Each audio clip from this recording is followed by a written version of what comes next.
Hey everybody, Jake here from Bearded Gear, and it has been far too long since I've done a collection update video. So I'm leaving on a trip tomorrow morning, and the last couple of weeks I've gotten in some real just bangers in my collection, some really exciting knives that I'm stoked to own. And I've been reflecting a little bit lately on where my collection has gotten to compared to where it was when I started my channel. I did a collection kind of update video toward the beginning of my channel, like right at the beginning basically, and my collection is wildly different now. I've actually done at least one other one between then and now, maybe two, and it's certainly been evolving, and I'm at a point right now where I feel like I've really kind of distilled at least a big portion of my collection into some much more impressive pieces, if that makes sense.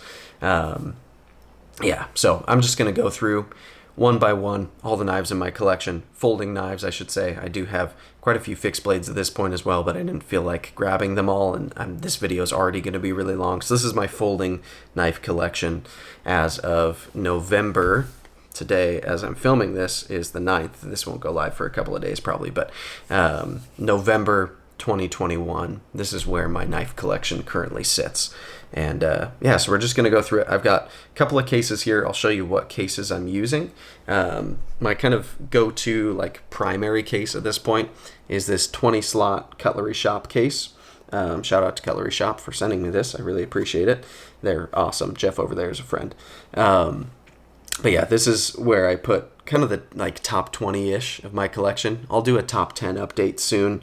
It's been a while since I've done one of those videos as well, but top 10-ish kind of sits toward the top of this naturally. And yeah, this is where kind of my favorite pieces currently in the collection tend to sit. This is what I grab from most days when I'm picking what to carry, that kind of thing. And then I've also got this one set over here. This is also a Cutlery Shop case, but this is a 40 slot. And this one I've got almost filled up. Looks like there's 9 that aren't taken. So what is that? 31 knives in here. And there are certainly some in here that could be in that case. It's not like these are all rejects. In fact, these are all knives that I like. I still have them here for a reason. I've been selling a lot lately, so the fact that the knives that are here are still here, it's probably kind of a testament to either how good they are or that they're sentimental. But yeah, so there's, what did I say that was? 31 in that case, 20 in there, so that's 51. Goodness. I have this just in a leather slip. We'll talk about that in a second. So that takes us to 52. And then I've got this, which towards the beginning of my kind of knife collecting, I put this case together. And this has another 6-8 in it. So that's 60 knives, 61 with this. So yeah, right around 60 knives sitting here. So I'm going to try to go through them relatively quickly and just hold them up, show them. I'll try not to dive into stories about each one because that would make it get pretty crazy. I don't have an order that I've decided to do this in. I'll probably just kind of start at the top of my favorite case, work my way down through it, and then I'll go at the top row of my 40 slot case, and I'll go down through that, and then I'll end on this big case, or this wooden case, which the knives that are in here are mostly just too big to comfortably fit in these slotted cases. They're larger folders. So first, yeah, I'll do that case technically second, because I'm going to do this first. This knife that's in this leather slip. This is a Gromit's Leathercraft slip that I got right after purchasing this knife at was it Blade West or California Custom Knife Show? Blade West. So yeah, Blade Show West. I got this. This is an Enrique Pena custom Lanny's clip front flipper, or top flipper if you're getting specific. And the reason it's in a leather slip is because, as you can see, there's no pocket clip on it, but it is a phenomenal, just gorgeous, gorgeous knife. I can rave about everything that I pull out one by one, but it's safe to say I love them all. That's why they're here. So this one is gorgeous, gorgeous custom. All right, so that's number 1, custom Pena Lanny's clip. What a way to start. Next, my newest Koenig. This is the Koenig Arius This is a Gen 4, I think it's batch 6, and this is, as you can see, a full DLC model that I got at California Custom Knife Show.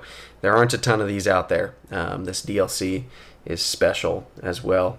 You can watch the videos on these one at a time if you want to see. Like, I've got videos up of each of these knives, so if you want to see more details, you can dig into them there. But man, this is phenomenal. This is technically my third Koenig Arius. I had a Gen 3 that I sold. I've got a Gen 4 batch 2, something like that. It's an earlier Gen 4 one that I actually sent out. It's having some modifications done to it. I'll leave it there for now, and you can see when that gets back what exactly I'm having done to it. But because I got this full DLC one, I sent my other Gen 4 one out to somebody who's doing some cool stuff to it. So that's cool as well. That's why that knife isn't here today. But I do still have that other Arius, and I don't plan to let go of it. This is another new one for me. This was the other pickup I had at California Custom Knife Show. This is an Utzler Duck, or daily utility knife, if you will. And just gorgeous. A bunch of Zerk accents on this. Pivot collars, thumb studs, pocket clip, backspacer, 20 CV blade. I carried this knife today. I adore this knife. Next, another absolute heater. This is not a heater as in like the knife brand heater. I don't own any of those, nor will I ever, but I mean, like, it's hot. This is a Skiff Drifter that I got at USN show in Vegas this year. And oof, this thing is a stunning, stunning knife. Next, we've got the Holt Haptic. This is my second haptic. I had one that was kind of a blurple color. That didn't suit me so well, ended up letting go of it. And then this one, I was lucky. I got a lotto spot to pick one from one of their drops, and I got this kind of all nude titanium one with the bent starburst pattern, which I love. Next, this one's a darling. This is my Hawk Deadlock Model C. Absolute pinnacle OTF knife. It makes most other OTFs seem less cool than they did before having that one. This is a Brown Knives Cortex V2. This one's pretty new to me. Really, really fun, kind of top flipper, front flipper type of thing. And yeah, gorgeous, phenomenal action. Really, really cool knife. Another favorite, the Oz Machine Company Roosevelt. This Roosevelt is number 209. Yep, I got that right. And I freaking adore this knife. If you don't believe me, watch the review. One of my absolute favorite knives of all time. I love it so much. I would like to get another Rosie. That's how much I like that knife. Next, we have the Malibuji. This is the Protech Malibu. I got this at their Brea show. A little small knife show that happened here in Southern California a couple months ago. This knife was a treat to myself on the day that the Left Concepts Avant pre-order happened. In kind of celebration of that going well, I picked this up for myself that day, and it is phenomenal. This is a titanium framed Malibu with bocote, or bocote, I don't know how you say it, wooden inlays, and a mosaic pin button, and then a DLC blade, and a milled titanium pocket clip, which is different from what you get on most other Protech knives as well. So, gorgeous Malibu. Next, Monterey Bay Knives Sea Otter. This is one of their new in-house built here in California. Awesome, awesome knife. I'm really excited to have one of these. They're going to be doing some in a different steel moving forward too, which is going to be exciting to see. This one's in CPM 154, but I've been loving this knife. It's a Ray Laconico design. Ray Laconico at this point is still hand grinding each of these, which is cool too. Sweet little knife. Next, we've got the Something Obscene Company J-Cape version 3.5. I got this on the most recent kind of pre-order, and freak, I love this thing. It's just awesome. Makes cool sounds. Great ergos. Feels awesome. It's a sweet, sweet knife. So yeah, this is mine. I waited a while for this on that pre-order, and I'm stoked to have it. Next, we have the Brian Brown production Jaeger, the Jaeger M, if you will. This one is a non-flipper, and it has the micarta inlay, as you can see. I did pre-order one of the new ones on the most recent kind of pre-order drop. That's going to be the same, also a non-flipper, because I don't want the flipper tab. I like to choke up on this knife. But I got the Brittany blue kind of carbon inlays that look really cool. This one is wearing a Damascus clip that I de-anodized. I've liked that enough to keep it on. I just enjoy it the way it is. So love, love, love the Jaeger. Next, we have my other Malibu, my newer one. This is actually like the fourth Malibu that I've owned. I'm down to just these two at the moment. I've let go of the all DLC one and the original stonewashed one that I had. But this was their Facebook group exclusive, the Enthusiast Underground exclusive version. And, or should I say enthusiants? Yeah, I love this knife. It's their aluminum bronze handle material, which is basically like mostly bronze, just has a little bit of aluminum tossed in. And I'm really excited to see how this patinas over time. It's got this great texture to it. It's hefty, it's got some weight, even though they did a lot of internal milling, and it just feels more solid and robust and kind of epic as, I don't know, compared to all other Malibus that I've felt. So I like this one. Sweet. Next we have Giant Mouse, Ace Grand. This knife has been a favorite for a while. I adore the Ace Grand. Just a great kind of hiking companion, makes a good EDC. I typically carry this knife when I'm going outdoors. It feels like an outdoorsy folder to me, and it's just, in my opinion, the pinnacle Giant Mouse offering. In fact, I think it's the only Giant Mouse knife that I have left at this point, and I don't plan to get rid of it because I love it. Next, this is the River's Edge Cutlery exclusive Shaman.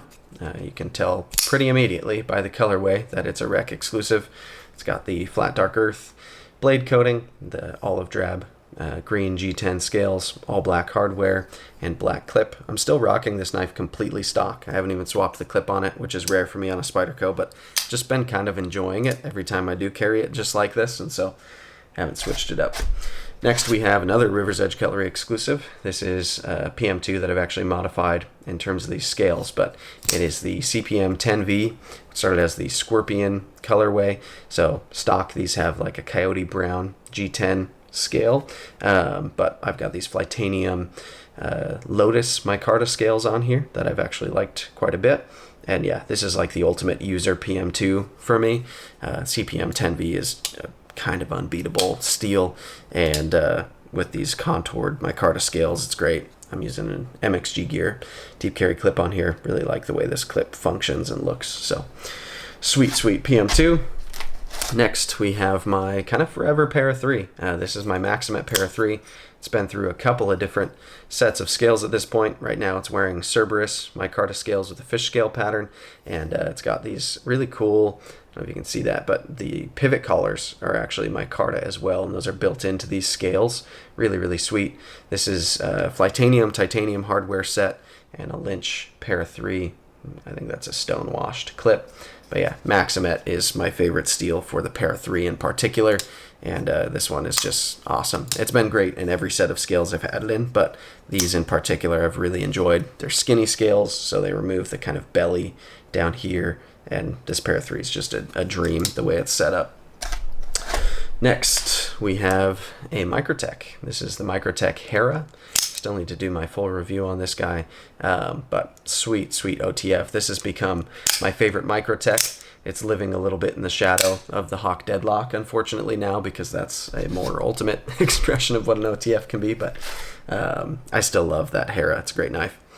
This is my favorite quiet carry. This is the Drift. I do still have my Waypoint, as you'll see eventually as well, but the Drift is just the ultimate corrosion resistant, just perfect saltwater or wet environment knife. It's fantastic. This is the thumb stud version.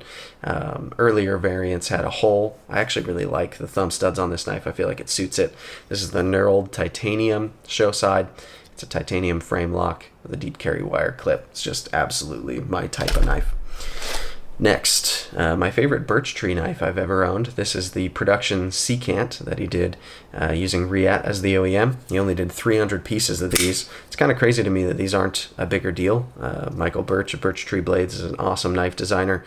He designed the Danger Pickle, which we'll see later down the line in this collection video. But yeah, I freaking love his knives, and this is just, oh, it's so good. I love the Secant.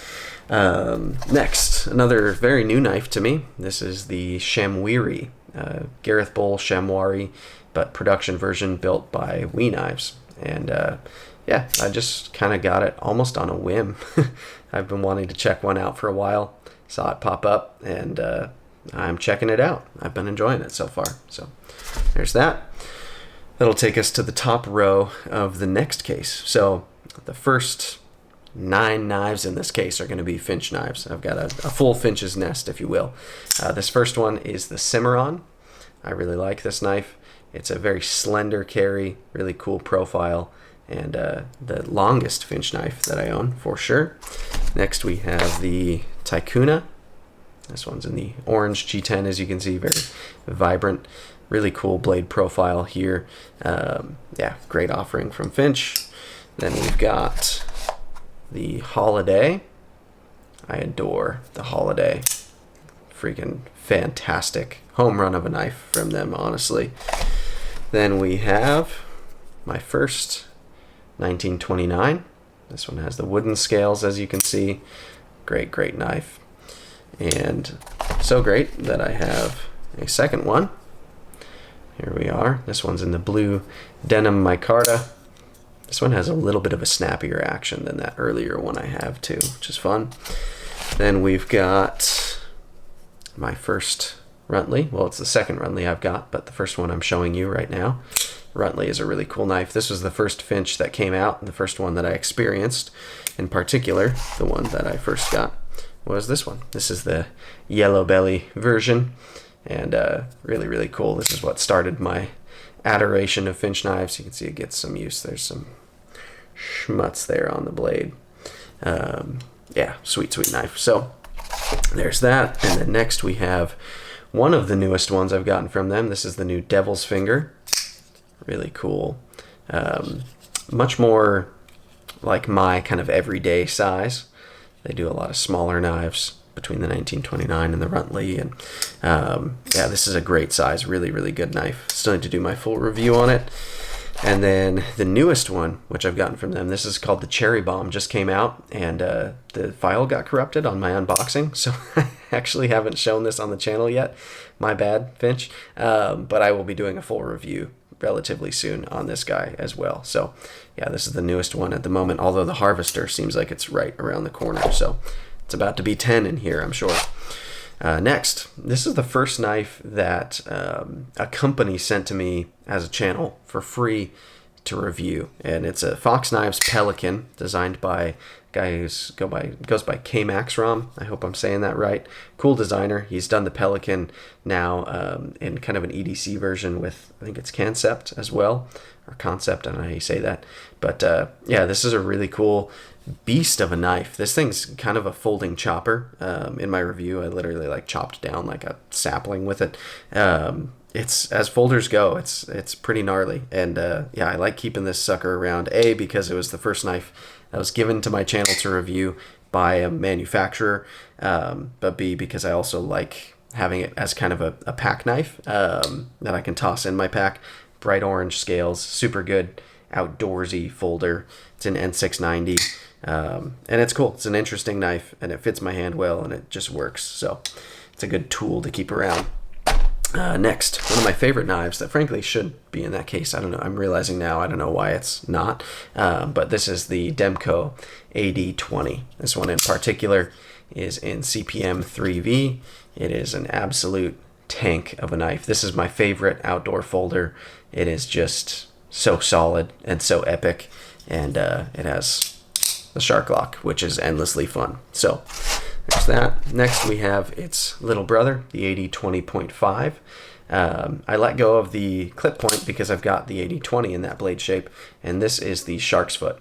So this is the AD20.5 that I've kept around for myself. I keep meaning to dye these scales. I've got dye, I just need to do it, but this is a really cool knife. Actually, now that I said that, I just realized I also bought a set of replacement scales, so I'm probably not going to dye these. I'm probably just going to put the replacement scales that I've got coming for it from Carbodize.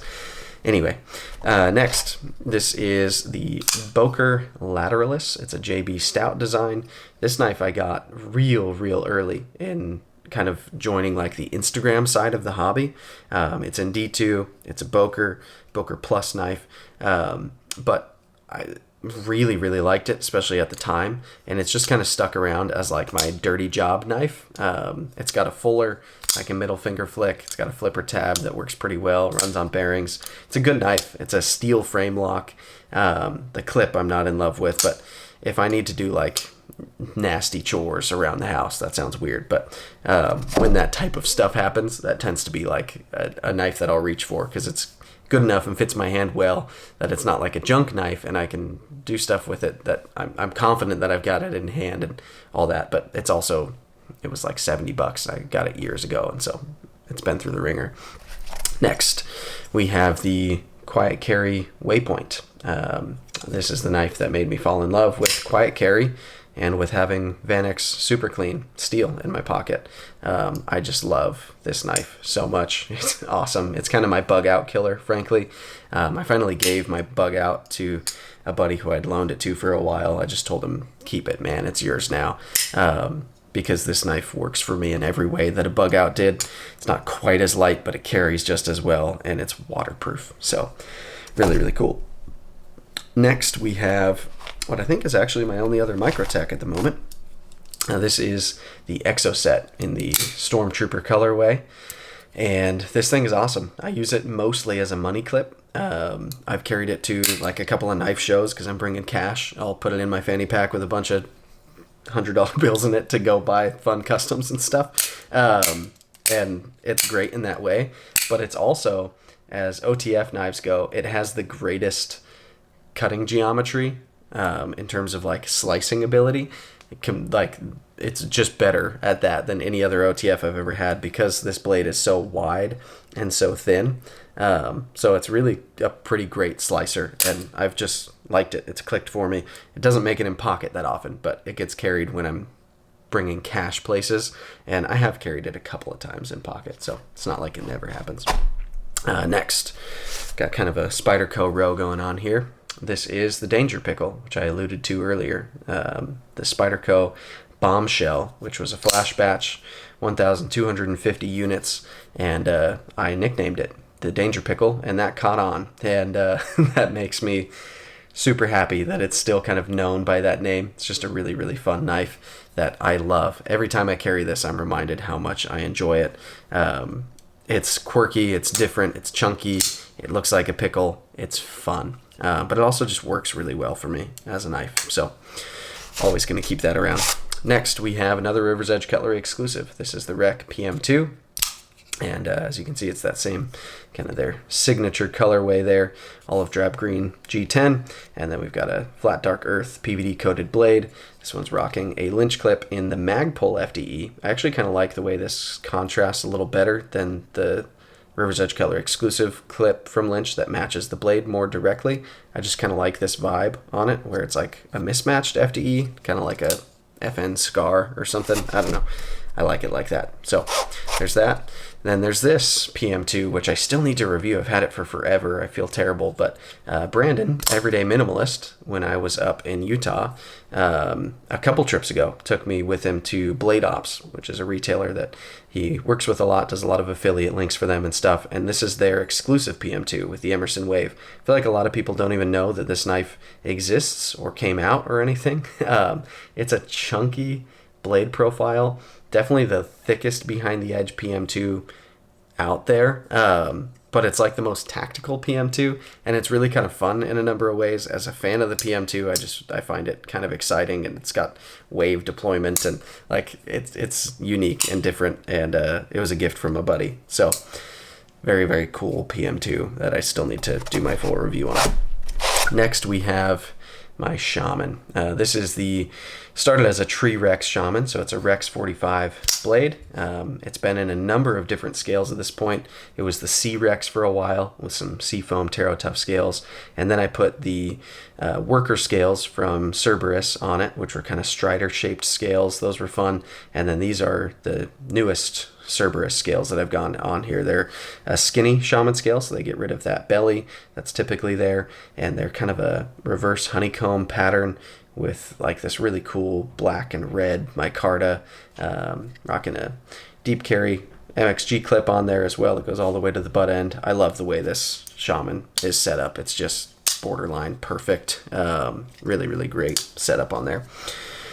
Next, we have a knife that is technically for my daughter. This was a gift from Cutlery Shop. Jeff over there sent this to me to check out and review, and I told him not into lockbacks, I'm not really into FRN Spydercos, so it doesn't really make sense for me to keep it. And he said, but your daughter will love it one day, so give it to her. So this is a Spyderco Dragonfly, which is a great little blade. Frankly, this is an awesome, super lightweight, very, very, very carryable knife. This one's the glow-in-the-dark version, which makes it extra fun. And it lives in my knife case until my daughter's old enough to be trusted to have it in her possession. She's 6, so... Next, we have my last Spyderco in the collection. This is the Salt, the Dragonfly Salt 2, I think is what it's called. Not the Dragonfly. It's just this. Oh, man, that's going to... What is it called? Just the Salt 2? Spyderco Salt 2, I think, in H1 steel. This one's the Wharncliffe version.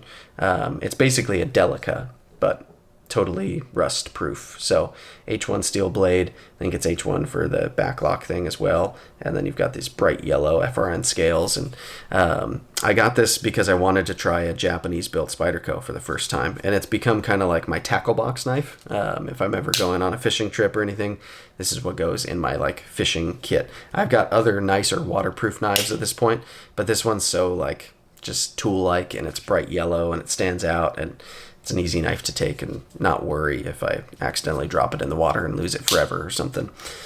So I like it for that. All right, next we have, I've shown some Cerberus scales, but this is actually a Cerberus designed knife. This is the White Mountain Knives exclusive mini Arian. It is a small version of the Artisan Arian, and I really, really like this knife. I did my full review not too long ago. I love that this one's a liner lock with micarta. It's got an awesome action. This thing is like $70 or something, right in that range. Kind of crazy good knife for what it costs. Great deep carry clip, awesome carry profile, really good ergos, really cool knife.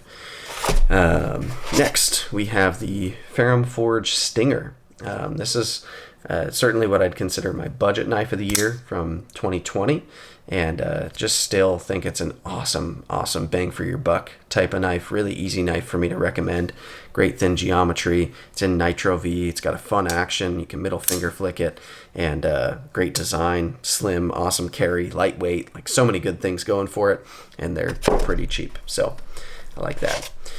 Next, we have the Wee Banter. This is the Ben Peterson designed knife under the Wee label that he has licensed to them, and I got this from Ben's shop directly, NAFS, and I really like Ben. I consider him a friend at this point, and this was his first licensed production knife, and it's great. I really, really enjoy it, which leads me to the one that I actually now enjoy even more, which is the Civivi Baby Banter. I just reviewed this, like, I don't know, not long ago at all, and I love this little thing. It's an awesome secondary knife, one of my favorite tiny knives to actually carry and use, and it's great.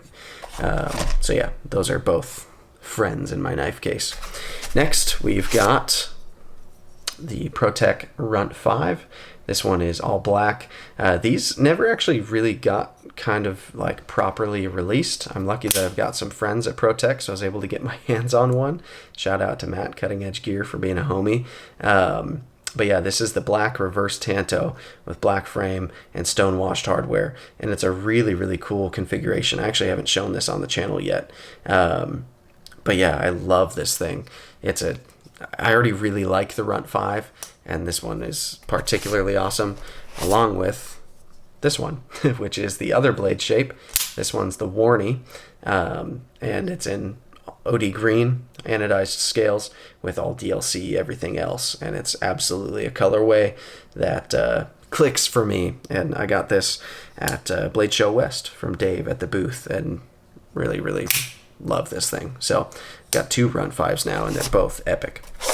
Next is another Protech. This is the Mordax. This is a Ferrum Forge design that is sold at this point exclusively through Drop. And yeah, it's kind of an interesting story because there's three players behind this knife. It's the Ferrum Forge, Drop, Protech, Mordax.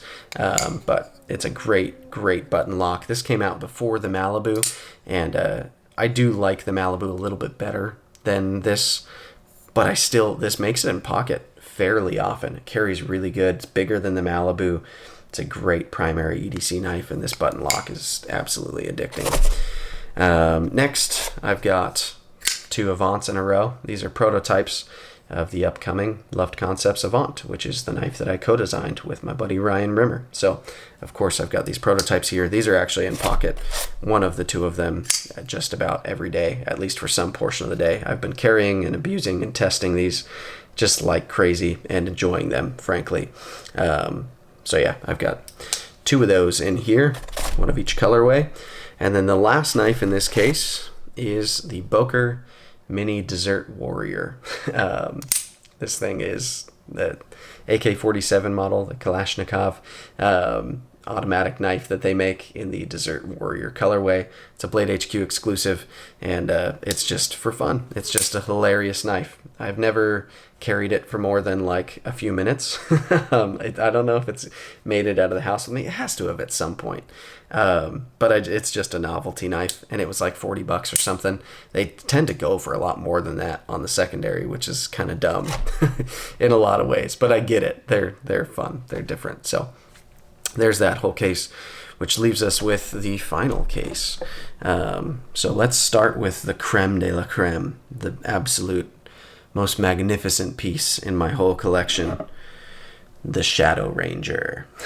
So this is the knife that Lefty EDC made famous. There were these infomercials for a while on YouTube that would play on a lot of knife videos for the Evatac Shadow Ranger, and it was just horrible. And so a lot of people bought that version kind of jokingly, and then I found on Amazon you could get these M-Tech versions with this awesome American flag colorway that's painted on here, and they're super cheap, and they're branded as like the best survival knife of all time, and they're absolutely just terrible, but you gotta have one. And there's a whole Facebook group around them now, which is amazing, and yeah, it's all super fun. All right, next I'll show my other proper gift knife. This is from Kyle, DTOM Knives and Gear. We did I don't remember if it was Friendsgiving or a Christmas thing last year, but Kevin left EDC, Kyle, DTOM Knives and Gear, and myself each got each other. We like passed around a knife to each other, and it was definitely meant to be like cheap, inexpensive, and funny.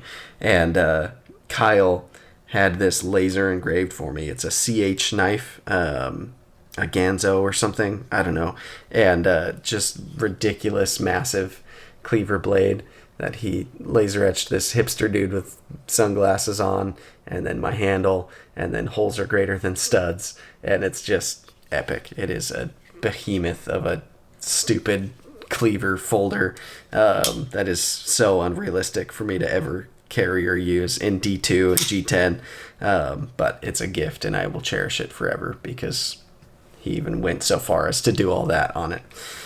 All right, on a more serious note, that's all my joke knives out of the way. This knife was a gift from my dad.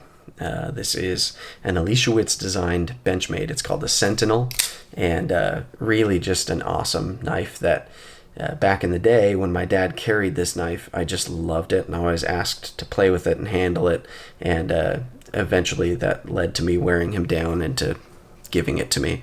And certainly not the type of thing that I would carry these days. It's tipped down, partially serrated. The jimping is so aggressive on it that it's insane. It's like painfully sharp.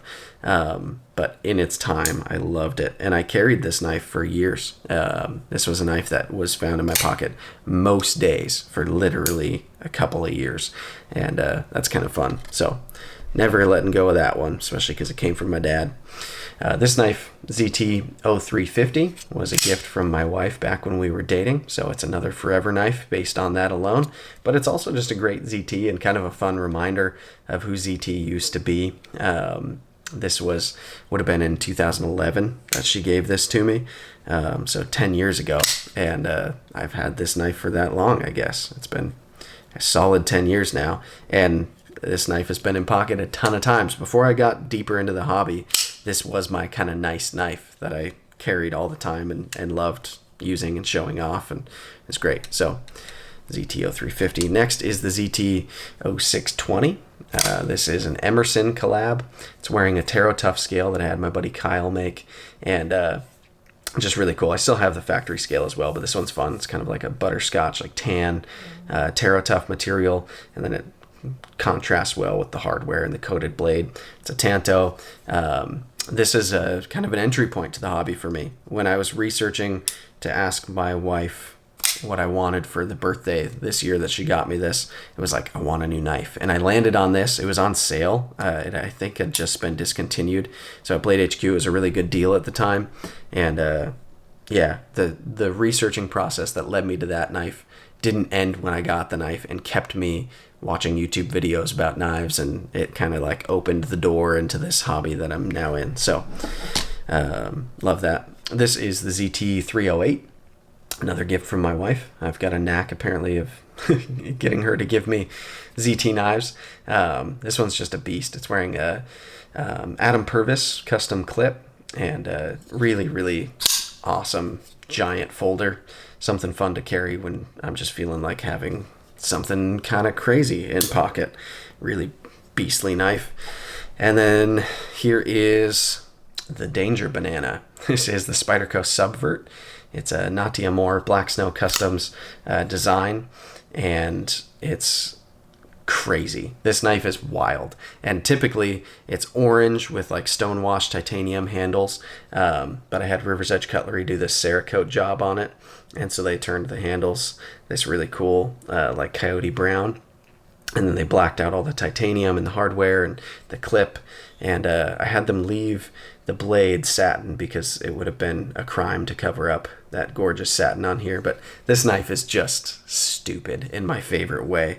It is so thick and so huge, and just, it's ridiculous. And it's also like super fun to play with, and it's just different. And yeah, especially now that I've got one that's customized and feels like it's mine, it's just a fun knife to have around. And then lastly, this is one that I still need to do my full review on. I've reviewed this knife before in its previous iteration, but this is the DLT exclusive version of the Spyderco Tough. And this one is in crew wear. The original one came in 3V. Both are awesome, very toughness focused steels. And this is a beast of another kind of outdoor knife for me. I really, really enjoy this knife. It's so quirky and weird and different, and it kind of points in a funky way, but it works, at least for me. It fits my hand really well, and it's fun to carry and use, and it's certainly thick and bruiser-ish, but it's awesome. I really, really enjoy it, especially this blade coating. It's kind of like that new Koenig DLC. They're calling it Ti-CN coating, I think is how you say it, at Spyderco, and it's a different process than typical DLC, and it's got this like translucent black quality to it that's really fun. I think it looks great, and just a cool iteration of this knife. I'm also rocking a Lynch Northwest Spyderco Millie left-handed deep carry clip so that I can carry this right-handed because it curves in a whole way. I did a video on that, but I like this knife, especially now that I've got the deep carry clip on it. So there you have it. I feel like my voice is getting raspy. This has been almost 40 minutes, but that's pretty good time for going through 60 knives, right? I feel like that's not bad. I'm proud of myself. But yeah, that's my collection at the moment, and I feel really, really proud of it where it's at right now. I've been doing a lot of like just kind of trimming the fat and making moves to get to where the beginning of this video, those first like 10, 20 knives that I showed are like really, really good.